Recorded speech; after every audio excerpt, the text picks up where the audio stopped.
So D. Wade is back. I know you wrote an article.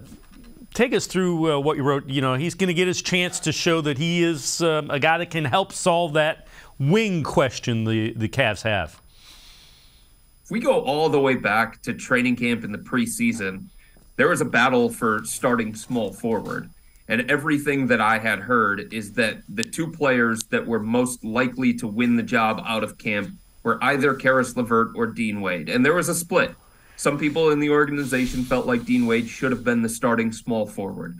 A low usage, floor spacing, bigger sized wing that can knock down threes at a higher clip. And he doesn't need the ball in his hands to be as effective as maybe he would be comfortable. Caris LeVert won the job, though, coming out of training camp because he performed the best in training camp and he performed the best in the preseason going into the regular season. And JB said, hey, this is the guy that we're going to go with, but this is going to be a fluid decision.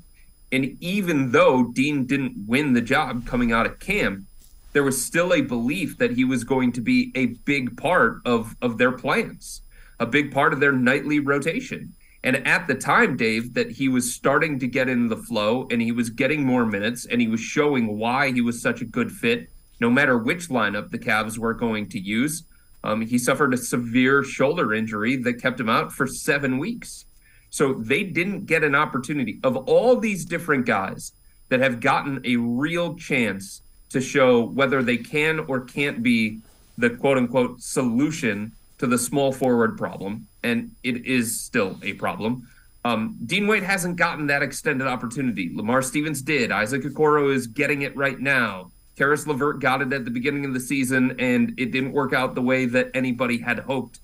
And eventually he had to be moved back to the bench. Like, Dean Wade hasn't gotten that long look that those other guys have been able to get. And the Cavs are really, really interested to see what it looks like with Dean Wade as a key member of this second unit, or maybe even a starter at times. And they just haven't gotten that opportunity. And they're committed to giving him more playing time, more opportunities in various lineups to see, like, what do they need to do at the trade deadline, if anything significant, and if he can help answer some of those questions, do some of the things that the Cavs are missing, then maybe they don't have to be as desperate at the trade deadline. Yeah, I'm with you. I would like to see more of him. I think he plays a lot better defense than some people give him credit as well. I mean, he's not a lockdown defender, but he'll get in there and rebound, and he can defend. Dave, his statistical numbers just on the defensive end of the floor that point to value and impact are some of the best in the entire NBA. Not just the best on the Cavs, but some of the best in the entire NBA. He can guard 3 through 5.